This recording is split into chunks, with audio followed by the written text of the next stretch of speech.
Ayer te vi, fue más claro que la luna, en mí no quedaron dudas, fue una clara aparición. Me ha saltado el corazón cuando te vi. Ayer te vi, después de buscarte tanto, antes de salir el sol y pedirte que me dejes. Queridos amigos, un gusto encontrarnos una vez más. Vamos a continuar nuestro diplomado de Jesús desde los Evangelios. Esta vez para ver qué es lo que nos dice el Evangelio según San Juan acerca de Jesucristo. Debemos decir que Juan es un evangelio que ha sido redactado ya en los años 90 después de Cristo, es decir, estamos refiriéndonos a un texto de los evangelios, el más tardío, el último texto de los escritos de los evangelios.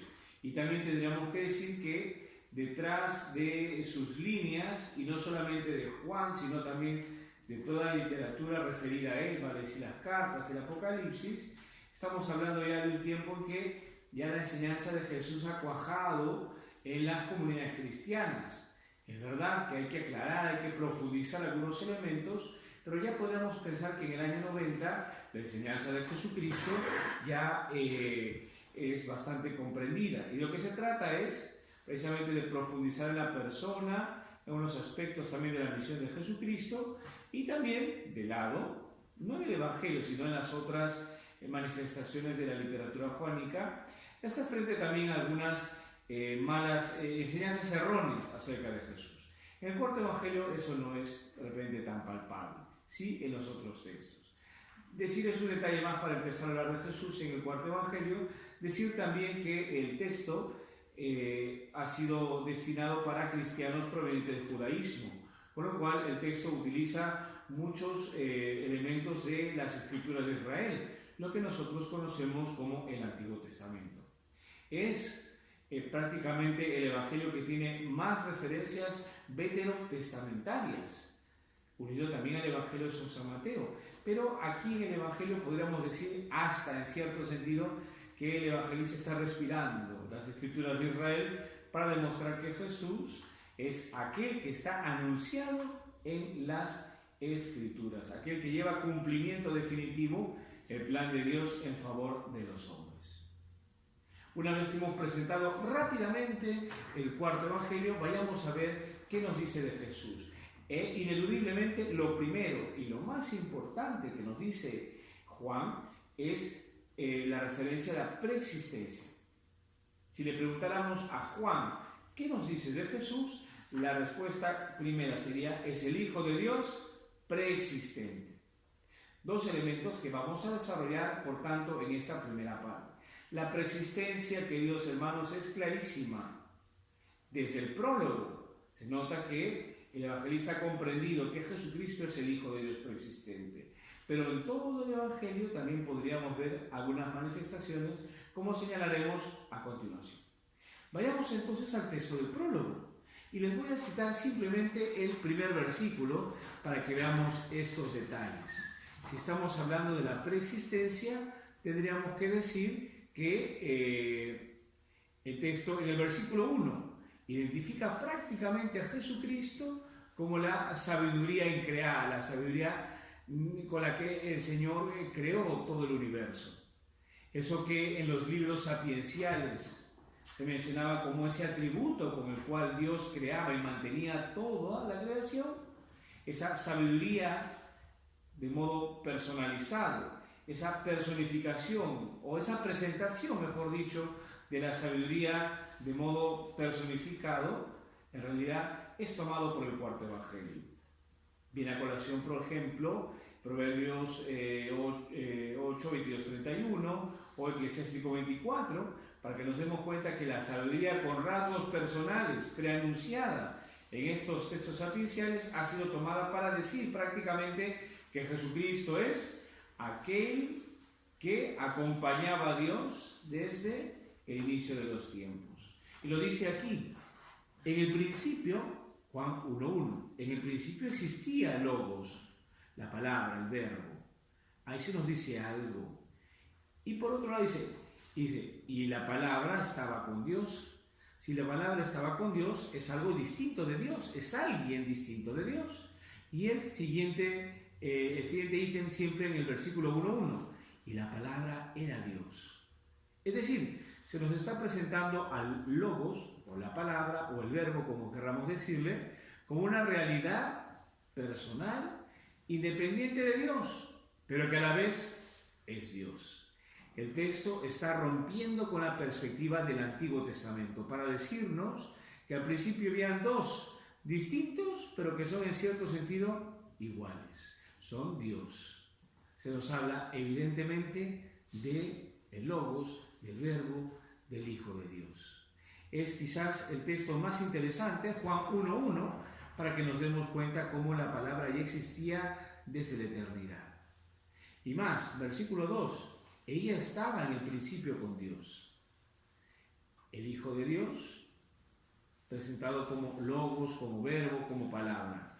Dice más el versículo 3, todo se hizo por ella, y de modo negativo. Y sin ella no se hizo nada de cuanto existe.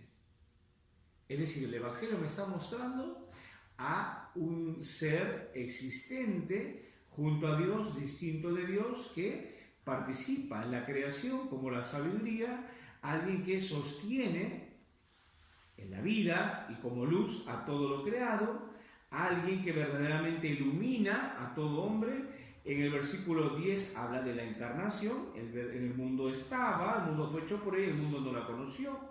El versículo 11 lo mismo, vino a su casa y los suyos no la recibieron. Pero todo esto, hermanos, todo esto, queridos amigos, parte del 1,1. De que la palabra estaba al principio, desde la eternidad, dos distintos y a la vez los dos son dioses. La preexistencia se resalta con esos textos. Otro elemento que nos resalta la preexistencia, cuando en algunas ocasiones el evangelista utiliza esta expresión, yo soy, ego eimi. Esa expresión es la expresión que utiliza Dios, el Señor Yahvé, para mostrarse a Moisés en el capítulo 3 del libro del Éxodo. Jesús utiliza precisamente esa misma expresión, yo soy. Y cuando Jesucristo utiliza la expresión yo soy, hay diferentes formas de presentarla. En algún caso, por ejemplo, queridos amigos, en el capítulo 8 lo dice tal y cual. Un yo soy sin ningún predicado, yo soy, punto. Pero hay otros textos en donde Jesús utiliza la expresión yo soy con un predicado. Es decir, yo soy la vid, yo soy la resurrección, yo soy el buen pastor y etc. Si se fijan, dos expresiones. Cojamos la primera, la que Jesús dice yo soy directamente. Por ejemplo, en el versículo 58 del capítulo 8, Juan 8:58, cuando los judíos le están preguntando a Jesús, ¿aún no tienes 50 años y has visto a Abraham? Jesús le responde, en verdad os digo, antes de que Abraham existiera, yo soy. Esa forma de decir yo soy sin nada más, sin ningún añadido más, supone hacer una equivalencia al Dios del Antiguo Testamento, con lo cual se nos está hablando de la preexistencia y la divinidad de Jesús, para poner entonces un ejemplo. Pero también, para poner otro ejemplo, hay otros más, tendríamos que recurrir al capítulo 18 también del Evangelio, cuando Judas y algunos más van a prender a Jesús, los guardias de los sumos sacerdotes, y entonces, después de que Jesús le pregunta en el huerto, ¿no? ¿A quién busca? Ellos dicen, a Jesús el Nazareno. Y Jesús le dice, yo soy. Otra perspectiva para mostrar lo mismo. Porque el versículo 6 de Juan 18:6, nos señala también alguna precisión. Cuando les dijo, yo soy, retrocedieron y cayeron en tierra. Fíjense, ¿por qué retroceden y caen en tierra los guardias de los sumos sacerdotes? Porque Jesús ha pronunciado para sí está tomando para sí el nombre de Dios. Dos modos muy concretos en ver entonces cómo el Evangelio nos muestra la preexistencia, la divinidad de Jesucristo. Ahora bien, tenemos que decir más detalles. Hablar de la preexistencia, hablar de la divinidad del Hijo de Dios, supone prácticamente, decía, recorrer todo el Evangelio, porque en todo el texto de Juan se nos muestra Jesús como el Hijo de Dios, que lo conoce todo, que sabe todo, que se anticipa a todo, que sabiendo lo que va a suceder, quiere, por ejemplo, entregarse. Lo vemos en el capítulo 18, lo vemos en el capítulo 6, en el discurso del pan de vida, en la multiplicación de los panes. Es decir, que de diferente modo Jesús se adelanta, sabe lo que va a pasar, sabe lo que va a hacer y quiere hacerlo.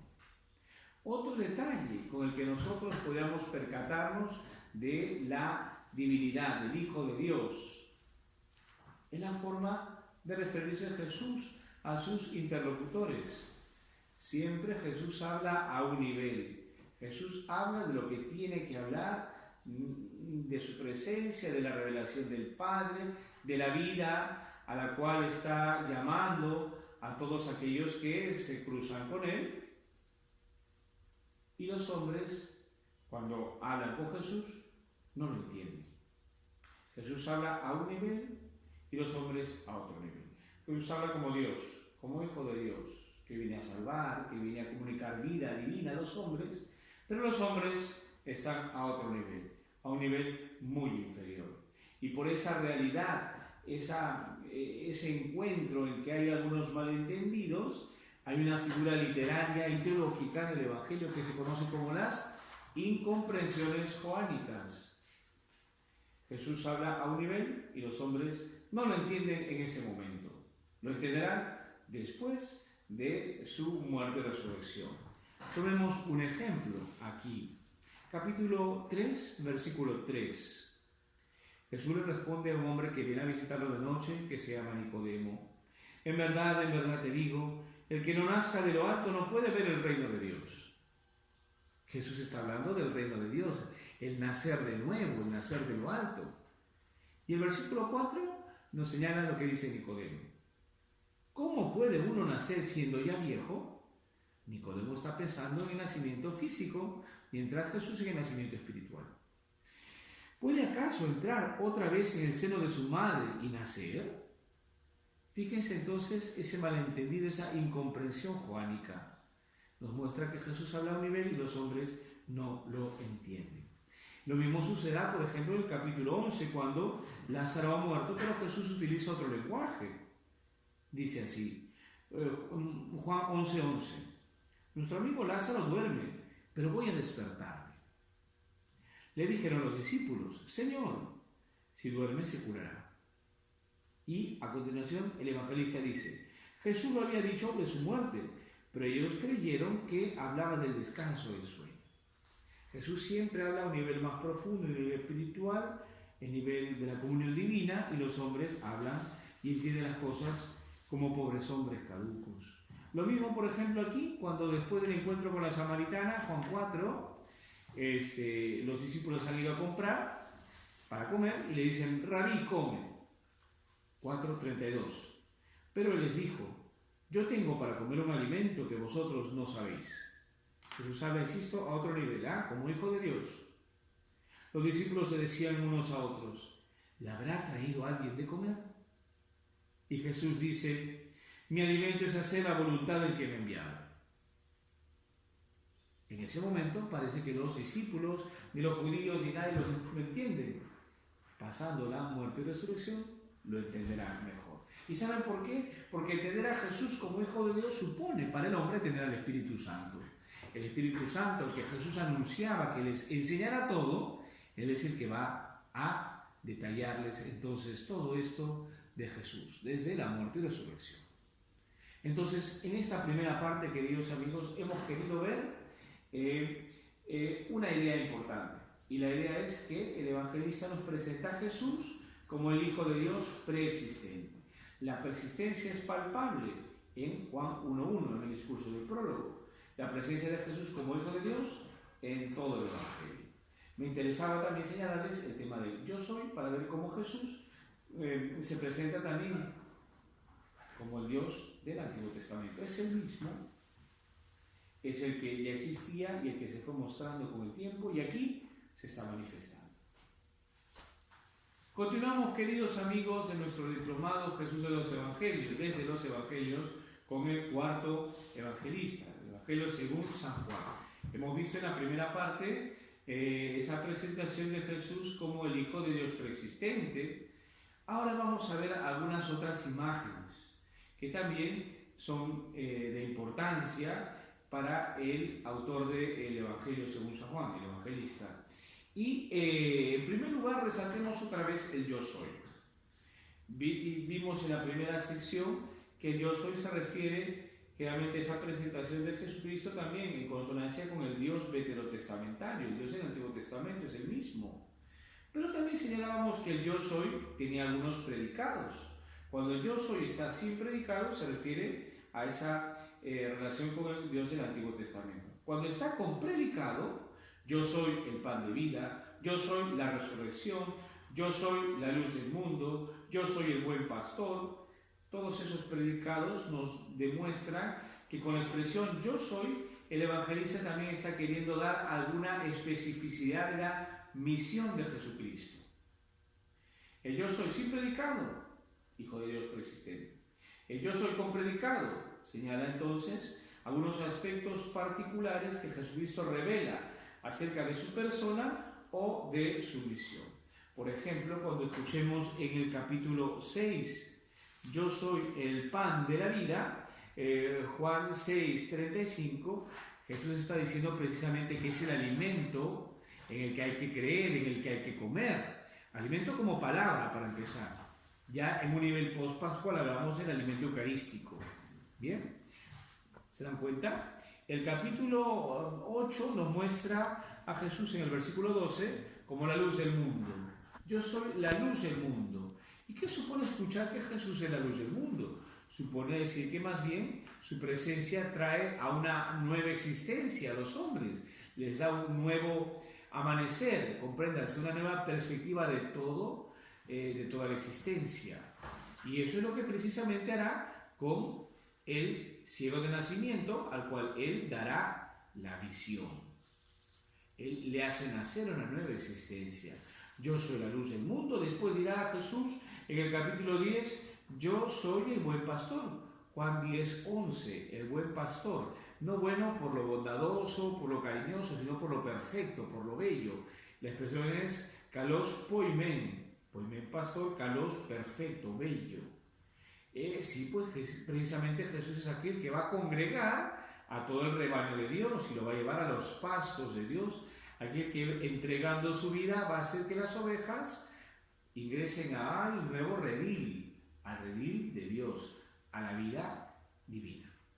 Fíjense ustedes, yo soy la resurrección y la vida, yo soy el camino, la verdad y la vida, también dirá Jesús.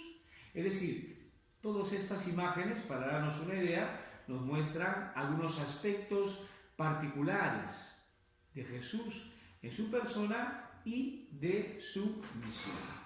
Primera idea importante. Otro elemento también en este segundo bloque.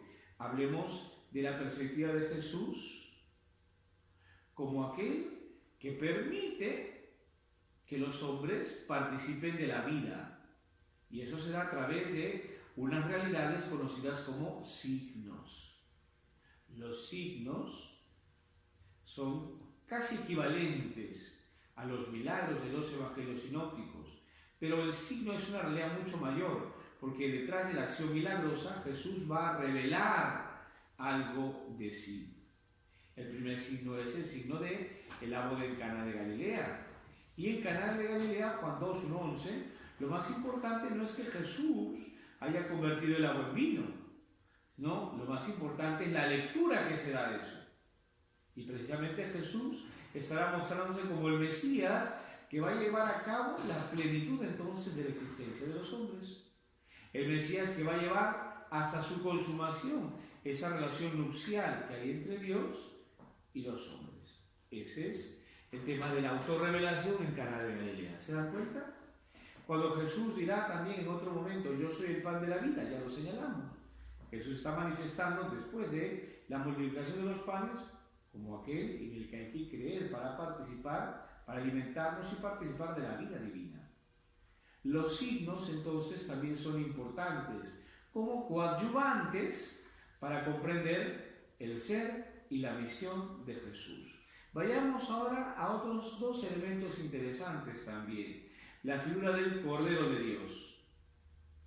Esa figura se nos muestra de modo muy concreto en el capítulo 1, cuando en un momento determinado Jesús se encuentra con Juan mira a Jesús y hablamos de Juan 1:29 y Juan ve a Jesús venir hacia él y le dice, he ahí el Cordero de Dios que quita el pecado del mundo. A lo mejor el Bautista, cuando dijo esa expresión, de repente no estaría pensando en la cruz, en la forma en que el Cordero degollado muere, resucita, no, de repente no estará pensando en ese momento, en ese tiempo concreto, en el Cordero apocalíptico, ¿no? Pero sí de repente estará pensando en que de algún modo, ¿de acuerdo? El manso, el Cordero, va a quitar el pecado del mundo. Lo quitará de repente a través del sacrificio, a través de la proclamación de la verdad, ¿sí? Son formas muy interesantes que se comprenderán no en ese momento, sino después de la resurrección de nuestro Señor Jesucristo. También en el mismo capítulo 1, cuando ve a sus discípulos, les dice lo mismo. He ahí el Cordero de Dios. Otra expresión muy interesante para señalar que Jesús se está equiparando a ese Cordero de los sacrificios, o el Cordero que va a purificar, también insisto, literatura sapiencial, a los hombres por medio de la verdad. Cordero sacrificial, Cordero que purifica por la verdad. La expresión Cordero de Dios llegará a su culmen, evidentemente, en la muerte de Jesucristo, porque a través de su muerte y resurrección, Cristo va a quitar el pecado del mundo. Y para eso me remito a otro texto, a Juan 19. Dice así el texto. Juan 19, estamos hablando del versículo 14. Juan 19, 14. Se está preparando la muerte de Jesucristo al mismo tiempo que se están preparando los corderos para el sacrificio. Miren aquí, se está preparando la muerte de Cristo. Y el texto de 19, 14 dice lo siguiente. Era el día de la preparación de la Pascua, hacia la hora sexta. Ustedes dirán, ¿qué es eso de la hora sexta? ¿Por qué nos pone el texto el día de la preparación de la Pascua? Porque precisamente en el momento en que los corderos son preparados al mediodía, hora sexta, para el sacrificio pascual, así también se está preparando la muerte de Jesús. Indirectamente, el texto nos está diciendo que Jesús será el Cordero del sacrificio, el Cordero pascual, que va a llevar a los hombres de la esclavitud del pecado a la libertad de los hijos de Dios. De modo muy velado, pero se nos está mostrando esto que estoy diciendo. Hemos visto a Jesús, entonces, con la expresión yo soy, con los signos manifestando algo de su misión y su persona. Hemos señalado algo también del Cordero de Dios. Y terminamos, queridos amigos, señalando otra expresión también interesante que aparece de modo muy especial en el libro de la hora, es decir, en Juan 13, 21, desde el 13 hasta el capítulo 21, y sobre todo en el tiempo de la pasión. La pasión de Cristo nos va a mostrar, queridos amigos, a Jesús como Rey. Es otra forma de ver a Cristo. Un rey que precisamente va a empezar a gobernar. Mi reino no es de este mundo, le dirá Pilato, pero es un reino que al gobernar va a sustituir el poder de este mundo. Sí, Jesucristo es el rey, el que va a empezar a imperar y con su gobierno espiritual va a desplazar a los poderes de este mundo. Por eso, en la narración de la pasión hay un espacio considerable en el juicio no religioso, sino en el juicio político, en ese encuentro que tiene con Pilato. Pilato Pilato representa a los poderes del mundo que están gobernando. Y cuando Jesús se encuentra con Pilato, precisamente es el encuentro de dos poderes que van no a luchar contra sí, uno que va a ser sustituido y otro que va a empezar a gobernar. Tengamos presente, queridos amigos, ese detalle muy interesante. Por eso entonces en la pasión, todo esto que les digo viene muy claro en la pasión, por eso hay una narración, miren, larga. El centro de la pasión es el juicio ante Pilato, de Jesús ante Pilato, y lo encontramos en Juan 18, 28, hasta, queridos hermanos, 19, 16. Estamos hablando del centro del relato. Y allí, miren ustedes, dice, ¿no? Jesús, ¿no? Primero Pilato, ¿no? Pilato respondió, ¿es que yo soy judío? Tu pueblo y los sumos sacerdotes te han entregado a mí. ¿Qué has hecho? Y Jesús responde, mi reino no es de este mundo. Y entonces Pilato le dice en el versículo 37, luego, ¿tú eres rey? Respondió Jesús, sí, como dice, soy rey. Yo para esto he nacido y para esto he venido al mundo, para dar testimonio de la verdad. Después Pilato, en un momento determinado, fíjese, también quiere entablar un diálogo con Jesús y Jesús no le responde. Hablamos de Juan 19, desde el 9 hasta el versículo 11. Y dice así, Pilato le pregunta a Jesús, ¿de dónde eres? Pero Jesús no le dio respuesta. Pilato le dice, ¿a mí no me hablas? ¿No sabes? Aquí viene lo importante. ¿No sabes que tengo poder para soltarte y poder para crucificarte? Y Jesús le voltea la expresión y le dice, no tendrías contra mí ningún poder si no se te hubiera dado de arriba. Pues el poder que tiene Jesús, que es el de arriba, es mucho más grande que el poder de Pilato. Estamos hablando de un cambio de poder. La muerte y resurrección de Cristo va a ocasionar una transformación entonces del mundo, porque el poder del diablo, podríamos decir, el poder del príncipe de este mundo va a ser desplazado. El príncipe de este mundo, dirá Jesús, será echado afuera. Eso es lo que vemos aquí en la pasión, para que veamos una sustitución de poderes. Pero la presentación de Jesús como rey va también en lo que voy a leerles ahorita, Juan 19:1. Los soldados trenzaron una corona de espinas, se la pusieron en la cabeza y le vistieron un manto de púrpura, y acercándose a él le decían, salve rey de los judíos, y le daban bofetadas. Puede parecer un poco, pintoresco que se nos ponga esto, irónico la forma en que los hombres, los soldados están insultando a Jesús, pero sin darse cuenta, los soldados están proclamando a Jesús como rey. Porque miren, le ponen una corona, le visten un manto de púrpura y le dicen, salve rey de los judíos. Están invistiendo al rey. Y después hay más, porque después, en la crucifixión, Pilato manda a poner una inscripción que dice Jesús, rey de los judíos. Jesús Nazareno, el rey de los judíos. Y lo pone en 3 idiomas, los idiomas del tiempo y del contexto, para declarar la universalidad del gobierno de Jesús. Jesús después subirá a la cruz, que será precisamente su cetro, su trono.